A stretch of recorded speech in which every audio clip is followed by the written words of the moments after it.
ప్రభునందు ప్రియమైనటువంటి నాతోటి సహోదరి సహోదరులందరికీ మన ప్రభువును రక్షకుడైన యేసుక్రీస్తు నామములో మీ అందరికీ శుభాభివందనాలు తెలియజేస్తూ ఉన్నాం.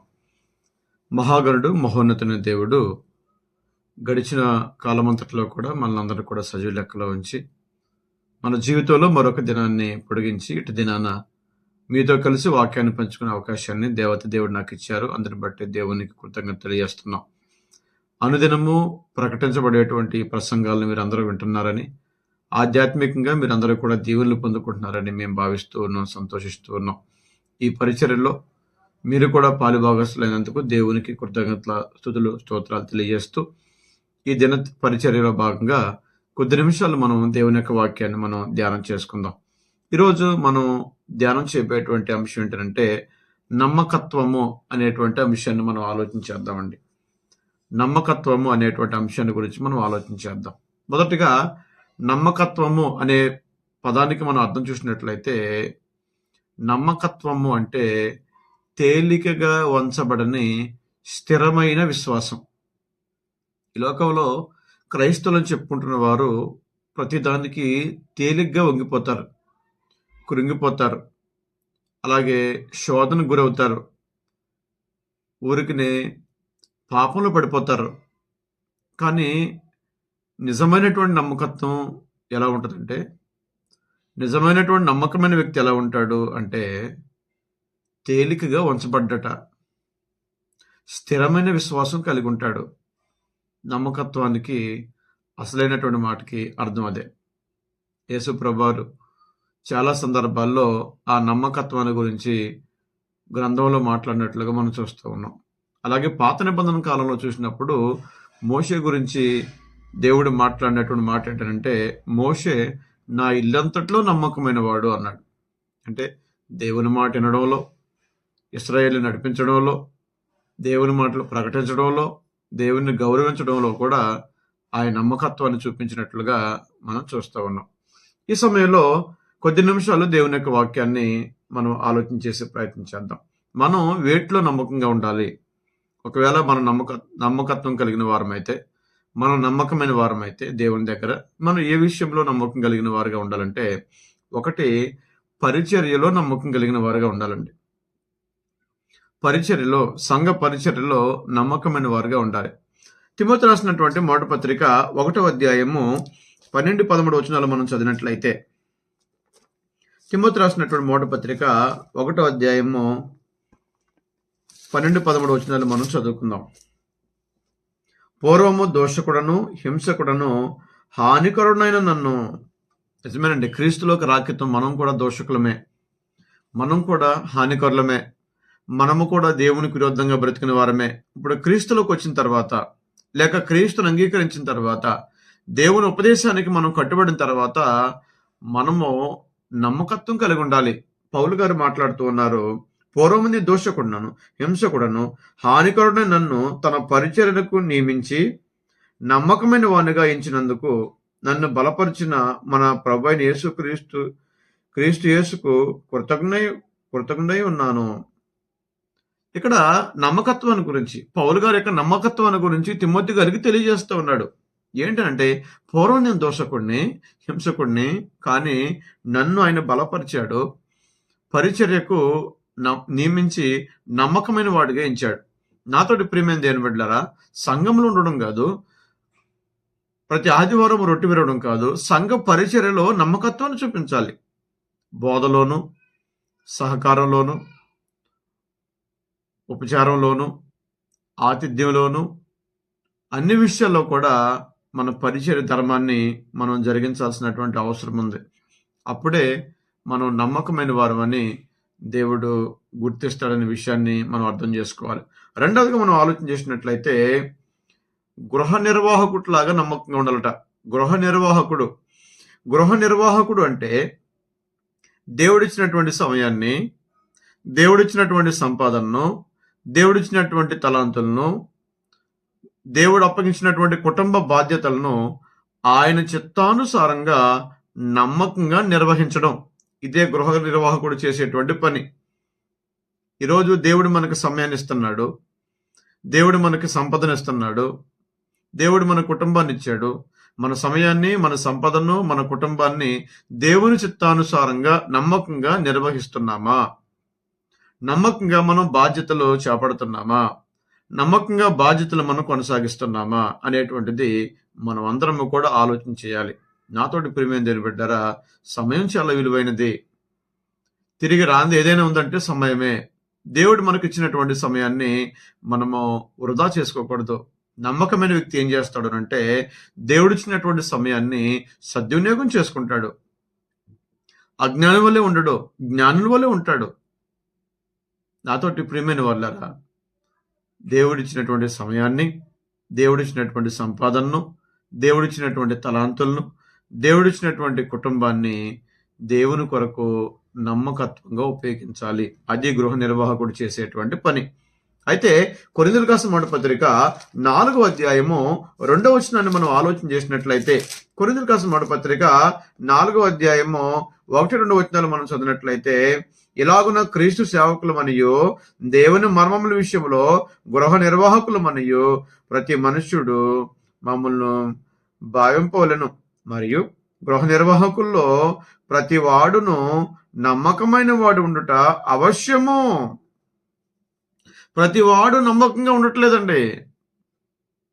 ప్రతి వాడు నమ్మకంగా ఉంటే సేవ ఇంకా బాగా జరుగును.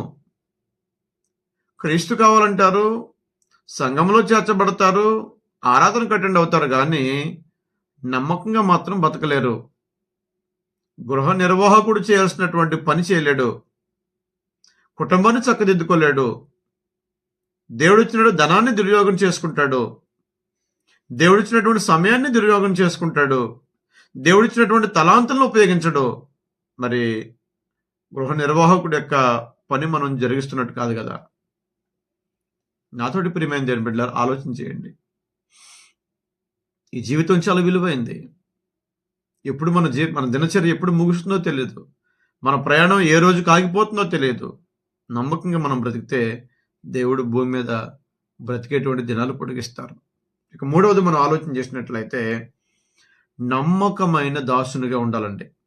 నమ్మకమైన దాసుడు. మనం పనివారు అండి. పనివాడు యజమాని మాటకు లోబడాలి. పనివాడు యజమాని ధిక్కరించకూడదు, యజమాని అవమానపరచకూడదు. అది దాసుని యొక్క పని కాదు. ఎప్పుడైతే మనం దేవుని మాట వినమో, ఎప్పుడైతే మనం దేవునికి లోబడమో, దేవుని మాటలకు లోబడమో, దేవుని ధిక్కరించినట్టే. అది సరైనది కాదు. నాతోటి ప్రియమైన వాళ్ళారా, వాక్యాన్ని మనం చదివినట్లయితే మత్తయి సువార్త 25వ అధ్యాయము 14 నుంచి 21 వచనాల వరకు చదువుకుందాం. పరలోక రాజ్యము ఒక మనుష్యుడు దేశాంతరము ప్రయాణమై తన దాసులకు పిలిచి తన ఆస్తిని వారికి అప్పగించినట్లు, అతడు ఒకనికి 5 తలాంతులను, మరొకనికి 2, మరొకని 1, ఎవరి స్వాస్థ్యము చొప్పున వారికి ఇచ్చి వెంటనే దేశాంతరం పోయాను. దేవుడు ఈ ఉపమానంలో చెప్పినట్లుగా ప్రతి ఒక్కరికి దేవుడు తలాంతులు ఇస్తాడు. ప్రతి ఒక్కరికి దేవుడు ఎవరి సామర్థ్యాన్ని బట్టి వాళ్ళకి అవకాశం ఇస్తాడు. కనుక నీ సామర్థ్యాన్ని బట్టి దేవుడు నీకేం అవకాశం ఇచ్చాడో నీ సామర్థ్యాన్ని బట్టి దాన్ని ఉపయోగించాలి. ఆ తలాంతులు ఉపయోగించాలి. 5 తలాంతులు తీసుకున్నవాడు 5 సంపాదించాడు, 2 తీసుకున్నవాడు 2 సంపాదించాడు, 1 తీసుకున్నవాడు మాత్రము గోతులో పాతిపెట్టాడు. నాతోటి ప్రియమైన దేవుని బిడ్డలారా, నేను చెప్తున్నానంటే, ఇప్పుడు దేవుడు బలా నమ్మకమైన దాసుడా అనేటువంటి మాట ఎవరికి ఉపయోగించాడు అని మనం ఆలోచన చేసినట్లయితే 21వ వచనం మనం చూసినట్లయితే 21 వచనాలు చదువుకుందాం. అప్పుడు 5 తలాంతులు తీసుకునేవాడు మరి 5 తలాంతులు తెచ్చి, అయ్యా నీవు నాకు 5 తలాంతులు అప్పగించితివే, ఇదిగాక మరి 5 తలాంతులు సంపాదించిందని చెప్పాను. దేవుడిచ్చినటువంటి 5 తలాంతులకి మరో 5 తలాంతులు సంపాదించాడు. దేవుడు మనకిచ్చినటువంటి తలాంతులు ఏవైతే ఉన్నాయో వాటిని మనం వృద్ధి చేయాలి. గోతులో పాతి పెట్టకూడదు. అంటే ఆత్మీయ సోమరపోతనంగా ఉండకూడదండి. ఆత్మీయ సోమరపోతనం పాపం అండి. ఆత్మీయ సోమరపోతనం దేవుని ధిక్కరించేలా చేద్దండి. ఆత్మీయ సోమరపోతనం మరణం తీసుకొద్దండి, అకాల మరణం తీసుకొద్దండి. 21వ వచనం అంటాడు, అతని యజమానుడు అంటే దేవుడు, బలా నమ్మకమైన మంచు దాసుడా, నీవు కొంచెంలో నమ్మకంగా ఉంటివి, నిన్ను అనేకమైన వాటి మీద నియమించదను, నీవు యజమాని సంతోషంలో పాలు పొందమని అతనితో చెప్పాను. బలా నమ్మకమైన దాసుడా. మరి నువ్వు నమ్మకమైన దాసుడివేనా? నమ్మకమైన దాసురాలివేనా? దేవుడు కోరిన విధంగానే, దేవుడు చెప్పిన విధంగానే మనం ఆయన ఇచ్చిన తలాంతులు ఉపయోగిస్తున్నామా? సంఘంలో ఎలాంటి బాధ్యతలు మనం స్వీకరిస్తున్నాం? సంఘ ఎదుగుదల కొరకు, సంఘ అభివృద్ధి కొరకు మనం ఎలాంటి పని చేస్తున్నాం, ఏం చేస్తున్నాం అని దేవుడు మనం ప్రశ్నిస్తే మన దగ్గర జవాబు ఏముంటుంది? ఆలోచించేయండి. సంఘ అభివృద్ధి సంఘం బాధ్యత ఉంది కనుక సంఘ అభివృద్ధిలో నమ్మకమైన పనివారుగా, నమ్మకమైన దాసులుగా మనం ఉండాలని వాక్యం తెలియజేస్తూ ఉంది. ఇక 4వది మనం చూసినట్లయితే, మన నమ్మకాన్ని ఎలా చూపించాలంటే మన జీవితాన్ని దేవునికి సమర్పించి, రోమాపత్రిక 12వ అధ్యాయం 1వ వచనంలో మన శరీరాలు ఆయనకు సమర్పించడం అనేటువంటి మాట అక్కడ మనం చూస్తాం. మన శరీరాలు అంటే మన జీవితాలు ఆయనకి సమర్పించేయాలి. ఎప్పుడైతే మన జీవితాలు దేవునికి సమర్పిస్తామో, ఎప్పుడైతే మన శరీరాన్ని దేవునికి అప్పగించుకుంటామో, అప్పుడే మన నమ్మకత్వం ఏంటనేటువంటిది లెక్కలోనికి వస్తుంది. కనుక నాతోటి ప్రియమైన దేవుని బిడ్డలారా, మరి నీ దేహము నీ సొత్తుగానే ఉందా? దేవుని సొత్తు అయిందా? నీ దేహము నీ సొత్తుగా ఉన్నంత కాలం దేవునికి నువ్వు దూరస్తుడివే.